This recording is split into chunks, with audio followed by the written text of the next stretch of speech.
Hello दोस्तों, तो कैसे हैं आप लोग। उम्मीद है कि आप सभी लोग ठीक ही होंगे। तो आज की इस वीडियो में हम ब्लैक समनर सीरीज को एक्सप्लेन करने वाले हैं। तो ज्यादा टाइम न वेस्ट करते हुए चलिए इस वीडियो को शुरू करते हैं। तो कहानी की शुरुआत में हम देखते हैं कि धरती पर एक बिजली आकर गिरती है और वो बिजली अपने साथ एक लड़के को लेकर आई थी। तभी हमें पता चलता है कि वो लड़का इंसानी दुनिया का वासी था, पर एक दिन एक गॉड की गलती की वजह से उस लड़के की डेथ हो गई थी, जिस पर उस गॉड ने उस लड़के को इस मैजिकल वर्ल्ड में भेज दिया, क्योंकि वो उस लड़के को वापस से इंसानी दुनिया में नहीं भेज सकती थी। तभी उस लड़के को होश आता है, लेकिन उस लड़के को उसके पास्ट की मेमोरीज के बारे में कुछ भी याद नहीं था और वो सोच रहा होता है कि आखिर वो कौन है और वो यहाँ पर कैसे आया। तभी उस लड़के के सामने एक स्टैट्स बोर्ड आता है, जो वो गॉडेस होती है, जिसकी गलती की वजह से वो लड़का मर गया था। तभी वो गॉडेस उस लड़के को इस दुनिया के बारे में बताती है कि यह दुनिया एक मैजिकल वर्ल्ड है, जहाँ पर बहुत सारे मैजिकल जीव रहते हैं। तभी वो लड़का उस गॉडेस से पूछता है कि आखिर उसे उसके पास्ट के बारे में कुछ याद क्यों नहीं आ रहा है, जिस पर वो गॉडेस उस लड़के से कहती है कि उस लड़के ने इस दुनिया में आने से पहले उस गॉडेस से एक सौदा किया था और उस सौदे में उस लड़के ने अपनी पिछली लाइफ की मेमोरीज के बदले ताकतवर होने की विश मांगी थी। और प्रूफ के तौर पर वो गॉडेस उस लड़के को उसके स्टैट्स दिखाती है, जहाँ पर काइल देखता है कि उसकी सभी स्किल एस रैंक की है और वो एक समनर है। इसके बाद वो गॉडेस काइल को एक गिल्ड को ज्वाइन करने को कहती है, जहाँ पर उसे कई तरह के मिशन मिलते और वो उन मिशन को पूरा करके पैसे कमा सकता था। जिस पर काइल उस सिटी के गिल्ड में जाता है, जहाँ पर वो उस गिल्ड को ज्वाइन करने के लिए एक फॉर्म भरता है, पर वो उसमें खुद को एक समनर के तौर पर भर रहा था, जो देखकर एंज काइल को टोकती है और उसे पूछती है कि क्या वो एक समनर है, क्योंकि समनर्स इस दुनिया में बहुत रेयर होते हैं। इसलिए जब कोई समनर सामने आता है तब किंग उसे अपने अंडर कर लेते हैं। जो सुनकर काइल उस फॉर्म में खुद को एक मेज के तौर पर इंट्रोड्यूस कराता है, क्योंकि वो किसी किंग के अंडर काम नहीं करना चाहता था और हमेशा आजाद रहना चाहता था। इसके बाद एंज काइल को उसके गिल्ड के मेंबरशिप का कार्ड देती है, जिसमें काइल की रैंक एफ थी। जो देखकर काइल एंज से उनकी रैंकिंग सिस्टम के बारे में पूछता है, जिस पर एंज काइल को बताती है कि सभी नए मेंबर को शुरुआत में एफ रैंक का कार्ड दिया जाता है, जिस वजह से वो सिर्फ एफ रैंक का ही मिशन कर सकते हैं और अगर वो अपनी रैंक को बढ़ाना चाहता है तो उसे एफ रैंक के लगातार 10 टास्क को कंप्लीट करना होगा। जिस पर काइल एंज से उसका पहला टास्क मांगता है, जिस पर एंज काइल को कई टास्क दिखाती है, जिसमें से काइल कुछ स्लाइम्स को मारने का टास्क ले लेता है। इसके बाद काइल अपने मिशन पर निकल जाता है और जंगल में स्लाइम्स को ढूंढने लगता है। तभी उसे कुछ स्लाइम्स दिखाई देते हैं, जिस पर काइल अपने आइस की पावर से उन स्लाइम्स के स्टेटस को चेक करता है और वो देखता है कि वो स्लाइम्स बहुत ही ज्यादा कमजोर हैं। जो देखकर वो जोश में आ जाता है और वो एक स्लाइम पर अटैक करता है, पर वो स्लाइम काइल के अटैक से बचकर उस पर ही अटैक करता है, जिससे काइल चौंक जाता है, क्योंकि वो स्लाइम आम स्लाइम से ज्यादा ताकतवर था। इसके बाद वो स्लाइम काइल को उससे लड़ने के लिए चैलेंज करता है, जिस पर काइल उस स्लाइम से लड़ने की कोशिश करता है, पर वो स्लाइम काइल को बहुत मारता है। जो देखकर काइल को गुस्सा आ जाता है और वो उस स्लाइम पर एक अटैक करने में कामयाब हो जाता है, जिससे उस स्लाइम की एचपी बहुत लो हो जाती है। तभी काइल उस स्लाइम को अपना एक सर्वेंट बनाने के बारे में सोचता है, क्योंकि वो स्लाइम आम स्लाइम से ज्यादा ताकतवर था। इसके बाद काइल उस स्लाइम के साथ एक कॉन्ट्रैक्ट बनाता है, जिससे वो स्लाइम काइल के बॉडी के अंदर अब्जॉर्ब हो जाता है। तभी काइल देखता है कि वो उस स्लाइम की फीलिंग को महसूस कर पा रहा है, जिससे उसे पता चलता है कि वो स्लाइम भी उसका सर्वेंट बनकर खुश है, जो देखकर काइल को भी अच्छा लगता है। इसके बाद काइल उस स्लाइम को समन करता है और उसका नाम क्लॉथ रखता है और कुछ स्लाइम्स को मारने में उसकी मदद मांगता है। फिर वो दोनों धीरे धीरे कुछ स्लाइम्स के करीब जाते हैं और उन पर अटैक करते हैं, जहाँ पर काइल अपने एक अटैक से ही एक स्लाइम को मार देता है। तभी उसकी नजर क्लॉथ पर जाती है, जो बड़ी आसानी से दूसरे स्लाइम को भी मार देता है। जो देखकर वो क्लॉथ के स्टैट्स को चेक करता है और वो देखकर बहुत हैरान होता है कि क्लॉथ का पावर लेवल 100 हो गया है, क्योंकि कुछ देर पहले उसका पावर लेवल सिर्फ 2 था। जिस पर वो गॉडेस काइल को बताती है कि इस दुनिया में जब भी कोई समनर किसी भी जीव के साथ कॉन्ट्रैक्ट बनाता है तब उस जीव के स्टैट्स 100 गुना ज्यादा तेजी से बढ़ते हैं,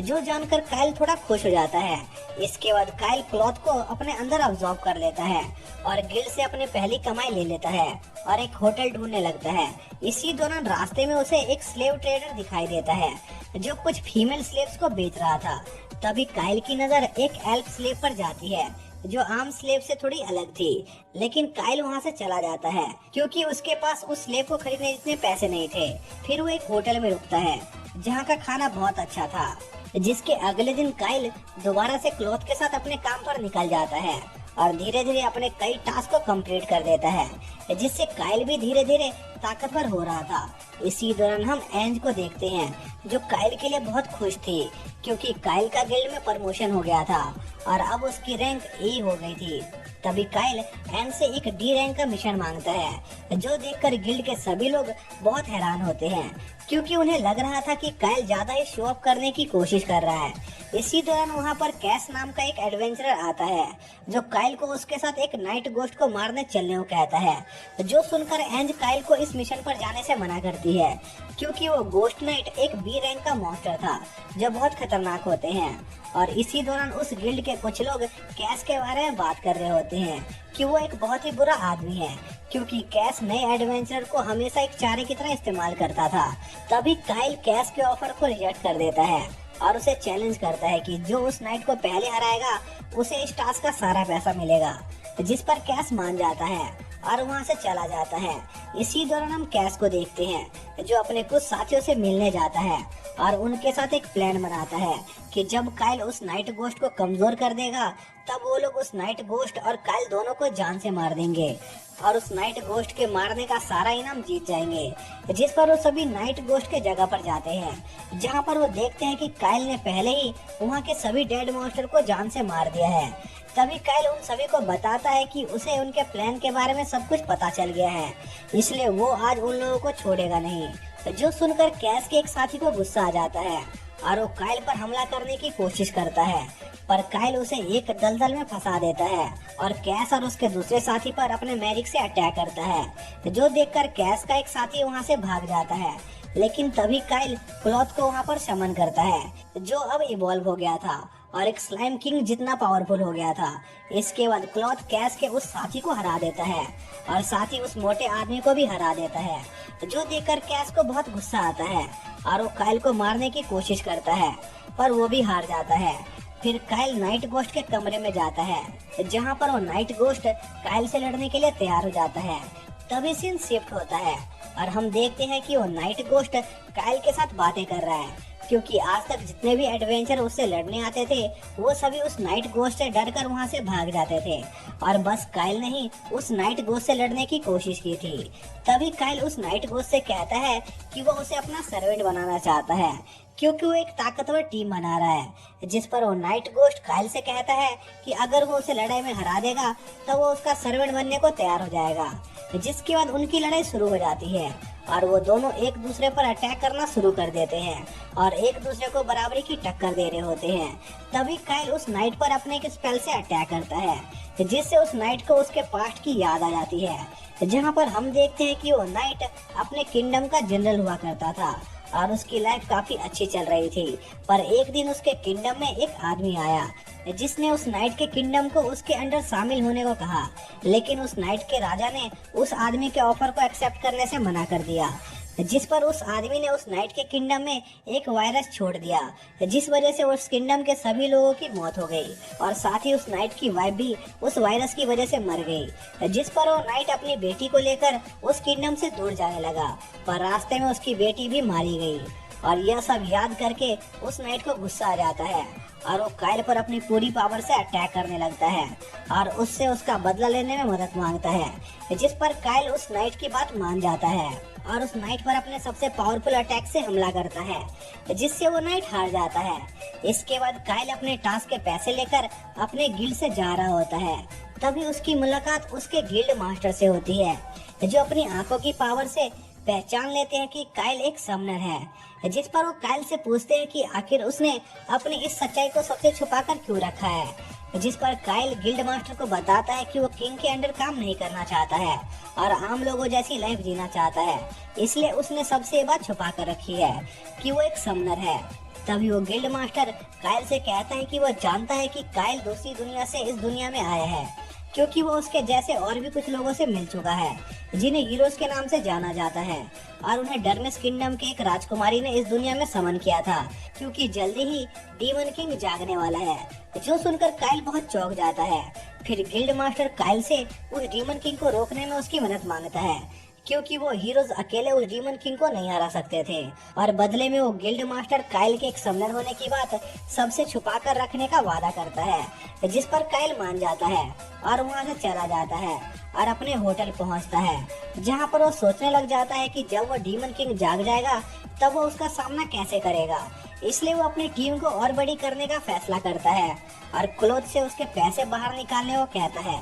क्योंकि काइल अपने सारे पैसे क्लोथ के पेट में रखता था। इसके बाद काइल उसी स्लेव ट्रेडर के पास जाता है जिसे हमने शुरुआत में देखा था, लेकिन तभी हम देखते हैं कि एक आदमी के सर में आग लगी हुई है, जिस पर वो स्लेव ट्रेडर उस आदमी की मदद करता है। पर वो आदमी स्लेव ट्रेडर पर गुस्सा होकर वहाँ से चला जाता है। इसी दौरान वहाँ पर काइल आता है, जो उस स्लेव ट्रेडर से पूछता है कि आखिर उस दूसरे आदमी के साथ अभी क्या हुआ था, जिस पर वो स्लेव ट्रेडर काइल को बताता है कि उसकी एक एल्फ स्लेव की वजह से उस आदमी के बॉडी में आग लग गई थी, क्योंकि उस एल्फ स्लेव के ऊपर किसी तरह का कर्ज लगा हुआ है, जिस वजह से कोई भी इंसान उसे टच नहीं कर पाता है। जिस पर काइल उस लड़की के स्टैट्स को चेक करता है, जिससे उसे पता चल जाता है कि उस लड़की के बॉडी के ऊपर किसी तरह का कर्ज लगा हुआ है, और वो स्लेव ट्रेडर को उस लड़की के पूरे पैसे दे देता है और उसे अपने साथ ले जाने लगता है। तभी रास्ते में वो लड़की काइल को उसे खरीदने के लिए थैंक यू कहती है, क्योंकि वो लड़की सालों से उस पिंजरे में ही कैद थी। जिस पर काइल उस लड़की को दिलासा देने के लिए उस लड़की के सर के ऊपर हाथ फेरने की कोशिश करता है, पर वो लड़की काइल को ऐसा करने से मना कर देती है, क्योंकि उसे डर होता है कि उसे छूने पर काइल भी बाकियों की तरह जलने लग जाएगा। लेकिन काइल एल्फी को उसकी चिंता करने से मना करता है और उसके सर पर अपना हाथ फेरता है, जिससे एल्फी के बॉडी पर लगा हुआ कर्ज टूट जाता है, जो देखकर एल्फी खुशी से रोने लग जाती है, क्योंकि उसने अपनी लाइफ में पहली बार किसी को छुआ था। इसके बाद काइल एल्फी को अपने होटल ले जाता है और अपने होटल की ओनर से एल्फी को इंट्रोड्यूस कराता है, जिस पर वो ओनर एल्फी को अपने साथ नहलाने ले जाती है और बाहर काइल एल्फी का इंतजार करने लग जाता है। जिसके कुछ देर बाद एल्फी बाहर आती है, जो एक मेड की ड्रेस में बहुत सुंदर लग रही थी, और काइल की नजर एल्फी पर से हट ही नहीं रही थी। तभी काइल एल्फी की खूबसूरती की तारीफ कर देता है, जिससे एल्फी शर्मा जाती है। फिर वो सब साथ में खाना खाते हैं और काइल एल्फी को अपने बाकी साथियों से इंट्रोड्यूस कराता है और उसे उसकी अब तक की पूरी जर्नी के बारे में बताता है। लेकिन रात में काइल को बहुत परेशानी हो रही थी, क्योंकि उसे एल्फी के साथ बेड शेयर करना पड़ रहा था, क्योंकि उस पूरे होटल में डबल बेड वाला रूम खाली नहीं था। इसी दौरान हम एक लड़की को देखते हैं जिसे किसी ने कैद करके रखा हुआ था। इसके बाद हम काइल को देखते हैं, जो अपने साथियों के साथ मिलकर कई टास्क को कंप्लीट करता है, और धीरे धीरे अब एल्फी भी काफी स्ट्रांग हो गई थी। और टास्क कंप्लीट करने के बाद काइल एन से मिलता है, जहां पर हमें पता चलता है कि काइल अब बी रैंक का एडवेंचर बन गया है। इसी दौरान एनजे एल्फी को एक स्वीट शॉप के बारे में बताती है, जहाँ के स्वीट्स बहुत अच्छे थे, और उसे उसके साथ उस स्वीट शॉप पर चलने को कहती है, जिस पर एल्फी काइल को भी उसके साथ चलने को कहती है, जिस पर काइल मान जाता है। जिसके अगले दिन वो सभी एक जगह पर इकट्ठा होते हैं। तभी वहाँ पर एल्फी आती है, जो बहुत सुंदर लग रही थी, और काइल भी उसे देखता रह जाता है। इसके बाद वो सभी उस स्वीट की शॉप पर जाते हैं, जहाँ पर एल्फी अपने हाथों से काइल को केक खिलाने की कोशिश करती है, जो देखकर बाकी लड़कों को काइल से बहुत जलन हो रही थी। तभी वहाँ पर एक नोबल फैमिली का लड़का आता है, जो काइल और उसके दोस्तों को डिस्टर्ब कर देता है, और उस लड़के के साथी काइल को उस लड़के के आगे झुकने को कहते हैं, पर काइल इसके लिए मना कर देता है। जिस पर वो लड़का काइल को धमकी देता है कि अगर वो उसके आगे नहीं झुकेगा तब वो उसकी गर्लफ्रेंड को अपने साथ ले जाएगा, जो सुनकर काइल को गुस्सा आ जाता है और वो उस लड़के के साथियों को दूर उड़ा देता है और उस लड़के को अपनी पावर से अपने कदमों में झुका देता है, जिससे उस लड़के की सभी लोगों के सामने बेइज्जती हो जाती है और काइल वहाँ से चला जाता है। इसी दौरान हम एक गॉडेस को देखते हैं, जो डर्मिस किंगडम के प्रिंसेस से उसके हीरोज को एक काम पूरा करने को कहती है और वहाँ से चली जाती है। तभी वहाँ पर वो हीरोज आ जाते हैं, जिस पर वो प्रिंसेस उन्हें उनके मिशन के बारे में बताती है। जिसके अगले दिन काइल गिल्ड मास्टर से मिलने जाता है, जहाँ पर वो गिल्ड मास्टर काइल को एक जगह पर जाने को कहता है, जहाँ पर किसी डीमन के होने की आशंका थी। जिस पर काइल उस जगह पर जाता है, जहाँ पर काइल का एक साथी उसे उस डीमन की लोकेशन बताता है, जो सुनकर काइल अपने साथियों के साथ उस जगह के लिए निकल जाता है। तभी रास्ते में उसे एक दरवाजा मिलता है, लेकिन काइल जैसे ही उस दरवाजे को छूता है वो दरवाजा सीधा खुल जाता है। इसके बाद काइल को वहाँ पर एक डीमन मिलता है जिसने एक लेडी डीमन को बांध कर रखा था, जिस पर काइल उस डीमन से पूछता है कि आखिर उसने अपने ही साथी को क्यों बांध कर रखा है, जिस पर वो डीमन काइल से कहता है कि वो यहाँ पर एक रिचुअल करने वाला है जिसमें वो उस लड़की को सेक्रीफाइस करेगा, जिससे वो और भी ज्यादा ताकतवर हो जाएगा। जो सुनकर काइल को गुस्सा आ जाता है और वो उस डीमन से लड़ने को तैयार हो जाता है। जो देखकर वो डीमन काइल पर एक अटैक करता है, पर गेरार्ड बीच में आकर उस डीमन के अटैक को रोकने की कोशिश करता है, पर वो उसमें पीछे उठ जाता है। तभी वो डीमन अपनी पावर से कुछ डेडमैन की आर्मी को जिंदा कर देता है, जिस पर काइल के साथी उन डेडमैन से लड़ने लगते हैं और उन्हें हरा देते हैं। जो देखकर वो डीमन अपने टेक्निक का यूज करके जमीन के नीचे चला जाता है और काइल के ऊपर अटैक करने की कोशिश करता है, पर काइल उन अटैक से बच जाता है। तभी वो डीमन काइल को पीछे से मारने वाला होता है, पर क्लॉथ आकर उस डीमन के हाथ को पकड़ लेता है और काइल अपने एक स्पेल के इस्तेमाल से उस डीमन के हाथ को बांध देता है। और यह मौका देखकर गेरार्ड उस डीमन पर अटैक करने के लिए आगे बढ़ने लगता है, लेकिन वो डीमन काइल के मैजिक को तोड़ देता है और गेरार्ड के लिए तैयार हो जाता है। लेकिन तभी एल्फी पीछे से उस डीमन पर अटैक करती है, जिससे वो डीमन कमजोर हो जाता है और गेरार्ड उस डीमन के हाथ को काट देता है। जो देखकर उस डीमन को बहुत गुस्सा आता है और वो अपने ट्रू डीमन फॉर्म में ट्रांसफॉर्म हो जाता है, जिस पर काइल अपने साथियों के साथ मिलकर उस डीमन से लड़ने लगता है, पर वो डीमन काफी स्ट्रांग होता है और गेरार्ड को नीचे पटक देता है और उसे जान से मारने वाला होता है। लेकिन एल्फी अपने एरो के अटैक से उस डीमन को पीछे धकेल देती है, लेकिन वो डीमन अभी भी अपने पैरों पर खड़ा होता है। जो देखकर क्लॉथ उस डीमन का ध्यान भटकाता है और काइल और उसके साथी उस डीमन पर अपने कंबाइंड मैजिक से अटैक करते हैं, जिससे वो डीमन बहुत घायल हो जाता है और उस अटैक की वजह से वो जगह भी टूटने लगती है, जिससे उस डीमन लड़की पर एक छत गिरने वाली होती है, पर वो डीमन खुद बीच में आकर उस लड़की को बचा लेता है। जो देखकर काइल उस डीमन से पूछता है कि आखिर उसने उस लड़की की जान क्यों बचाई, जबकि वो खुद उसे मारने वाला था, जिस पर वो डीमन काइल से कहता है कि उसने पहले उसे झूठ बोला था कि वो उस लड़की का सेक्रीफाइस देने वाला है, क्योंकि वो डीमन शुरुआत से ही जानता था कि वो काइल और उसके साथियों को नहीं हरा सकता है और उसे लगा कि अगर वो काइल से कहेगा कि वो उस लड़की को जान से मारने वाला है तो काइल उस लड़की को बचाने की कोशिश करेगा और बाद में उसे अपनी टीम में शामिल कर लेगा। और उस डीमन ने यह सब इसलिए किया क्योंकि वो लड़की उस डीमन की बेटी थी। जो सुनकर काइल को थोड़ा दुख होता है। तभी वो डीमन काइल से रिक्वेस्ट करता है कि वो उसकी बेटी को न मारे और अपनी टीम में शामिल कर ले, जिस पर काइल थोड़ा सोचने के बाद इसके लिए मान जाता है और उस डीमन की डेथ हो जाती है। तभी एल्फी काइल से पूछती है कि क्या वो सच में उस लड़की को अपने साथ रखने वाला है, क्योंकि वो लड़की एक डीमन है और इंसान और डीमन कभी भी साथ में नहीं रह सकते हैं। लेकिन काइल को इससे कोई फर्क नहीं पड़ता था और वो उस लड़की को आजाद कर देता है और उसे उसके साथ एक नई लाइफ शुरू करने को कहता है। इसके बाद काइल उस लड़की को लेकर उस गुफा से बाहर आता है, जहाँ पर हम देखते हैं कि काइल ने अपने मैजिक से उस लड़की के विंग्स और हॉर्न को छुपा दिया था और बाकी लोगों को भी वो लड़की नॉर्मल लग रही थी। तभी सीन शिफ्ट होता है और हम देखते हैं कि उस किंगडम से लड़ने के बाद गेरार्ड इवॉल्व हो गया था और अब सेरा भी नॉर्मल लग रही थी। फिर काइल सेरा को अपने गिल्ड पर ले जाता है, जहाँ पर वो सभी खूब पार्टी करते हैं और इसी के साथ ये पार्ट यहीं पर खत्म हो जाता है।